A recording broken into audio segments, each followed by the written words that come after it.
Coastal Kannada ವೀಕ್ಷಿಸ್ತಿರುವ ಎಲ್ಲ ಸ್ನೇಹಿತರಿಗೂ ನಮಸ್ಕಾರ. ಕೋಸ್ಟಲ್ ಕನ್ನಡದ ಮತ್ತೊಂದು ವಿಡಿಯೋಗೆ ಸ್ವಾಗತ. ಇವತ್ತಿನ ವಿಡಿಯೋದಲ್ಲಿ ನಾವು ನಿಮಗೆ ಕೋಟಿಗೊಬ್ಬ ಸಿನಿಮಾದ ಬಗ್ಗೆ ಒಂದಿಷ್ಟು ಮಾಹಿತಿ, ಒಂದಿಷ್ಟು ಅಪ್ಡೇಟ್ಸ್ಗಳನ್ನು ನಿಮ್ಮ ಮುಂದೆ ನಾವು ಪ್ರಸ್ತುತಪಡಿಸ್ತಾ ಇದ್ದೀವಿ.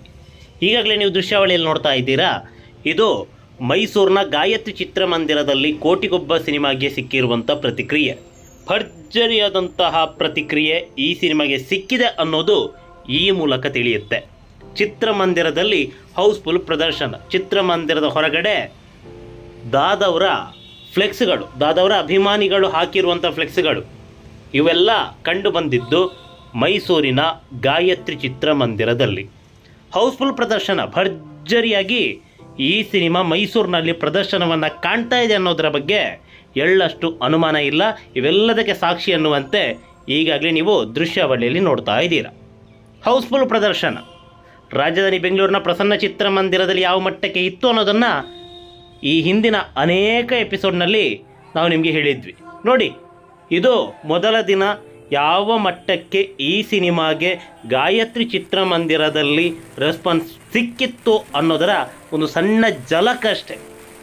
ನಿನ್ನೆ ಕೂಡ ಅಷ್ಟೇ, ನಿನ್ನೆ ಶನಿವಾರ ಕೂಡ ಭರ್ಜರಿಯಾದಂತಹ ಪ್ರತಿಕ್ರಿಯೆ ಯಾವ ಮಟ್ಟಕ್ಕೆ ಇತ್ತು ಗೊತ್ತಾ? ನೋಡಿ, ಇದು ಶನಿವಾರದ ದೃಶ್ಯಾವಳಿ. ಶನಿವಾರ ಗಾಯತ್ರಿ ಚಿತ್ರಮಂದಿರದಲ್ಲಿ ಜನಜಾತ್ರೆ. ಮೊದಲ ದಿನ ಹೌಸ್ಫುಲ್ ಪ್ರದರ್ಶನ, ಅದನ್ನು ನಿನ್ನೆ ಎಪಿಸೋಡ್ನಲ್ಲಿ ಹೇಳಿದ್ದೆ. ಇವತ್ತಿನ ಎಪಿಸೋಡ್ನಲ್ಲಿ ಶನಿವಾರ ಈ ಸಿನಿಮಾಗೆ ಸಿಕ್ಕಿರುವಂಥ ಪ್ರತಿಕ್ರಿಯೆ ಹೇಗಿತ್ತು ಅನ್ನೋದಕ್ಕೆ ಉದಾಹರಣೆಯಾಗಿ ಕೊಡ್ತಾ ಇದ್ದೀವಿ. ರಿಯಾಲಿಟಿ ಚೆಕ್ ಮೂಲಕ ತಿಳಿಸ್ತಾ ಇದ್ದೀವಿ. ಹೊಸ ಸಿನಿಮಾಗೇನೆ ಈ ಮಟ್ಟದಲ್ಲಿ ಪ್ರತಿಕ್ರಿಯೆ ಇರಲ್ಲ. ಅಂಥದ್ರಲ್ಲಿ ಹಳೆಯ ಸಿನಿಮಾ ಒಂದು 25 ವರ್ಷಗಳ ಬಳಿಕ ರೀರಿಲೀಸ್ ಆಗಿದೆ. ರೀರಿಲೀಸ್ನಲ್ಲಿ ಭರ್ಜರಿಯಾದಂಥ ಪ್ರತಿಕ್ರಿಯೆ. ರಾಜಧಾನಿ ಬೆಂಗಳೂರಿನಲ್ಲಿ ಹೌಸ್ಫುಲ್ ಪ್ರದರ್ಶನ.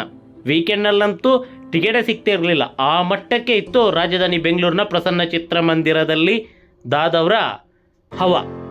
ಇದೀಗ ಮೈಸೂರಿನಲ್ಲಿ ನೋಡಿ, ಮೈಸೂರಿನಲ್ಲಿ ಕುಟುಂಬ ಸಮೇತರಾಗಿ ಚಿತ್ರಮಂದಿರಕ್ಕೆ ಪ್ರೇಕ್ಷಕರು ಬಂದಿದ್ದಾರೆ ಅನ್ನೋದಕ್ಕೆ ಇದು ತಾಜಾ ಉದಾಹರಣೆ.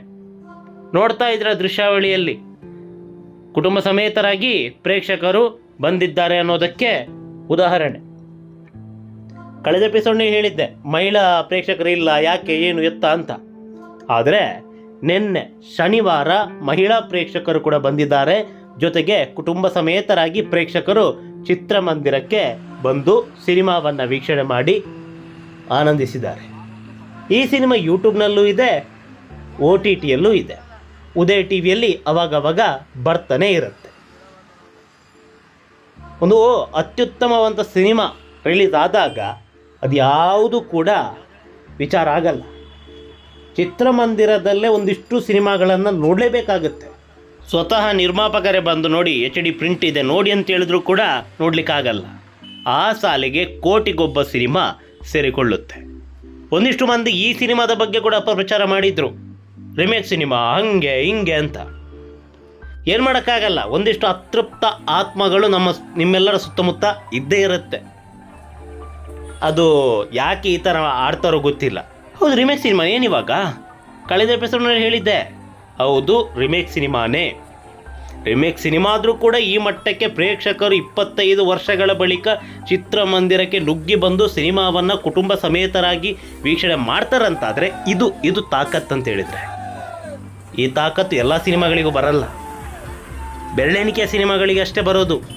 ಅದರಲ್ಲಿ ಕೋಟಿಗೊಬ್ಬ ಕೂಡ ಒಂದು ರಿಮೇಕ್ ಸಿನಿಮಾನೇ ಭರ್ಜರಿ ಪ್ರದರ್ಶನವನ್ನು ಕಾಣ್ತಾ ಇದೆ. ಹೊಸ ಸಿನಿಮಾಗಳಿಗೆ ಕೂಡ ಈ ಮಟ್ಟದಲ್ಲಿ ಕ್ರೇಜ್ ಇಲ್ಲ.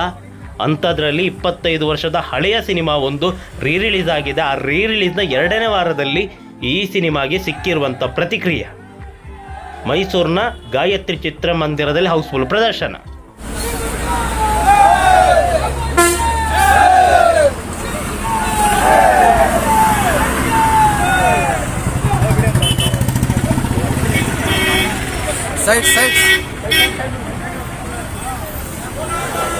ಇದು ಜಸ್ಟ್ ಸ್ಯಾಂಪಲ್ ಅಷ್ಟೇ. ಮುಂದಿನ ಎಪಿಸೋಡ್ನಲ್ಲಿ ಪ್ರಸನ್ನ ಚಿತ್ರಮಂದಿರಗೆ ಅತ್ತಿಬೇಲೆ, ಕರ್ನಾಟಕ ತಮಿಳುನಾಡು ಬಾರ್ಡರ್ನಲ್ಲಿದೆ. ಇಲ್ಲಿನ ಗೌರಿಶಂಕರ ಚಿತ್ರಮಂದಿರದಲ್ಲೂ ಕೂಡ ಈ ಸಿನಿಮಾ ರಿಲೀಸ್ ಆಗಿದೆ. ಅಲ್ಲಿ ಯಾವ ಮಟ್ಟಕ್ಕೆ ಅಬ್ಬರಿಸ್ತಾ ಇದೆ ಅವೆಲ್ಲವನ್ನು ಹೇಳ್ತೀವಿ. ನಮಸ್ಕಾರ.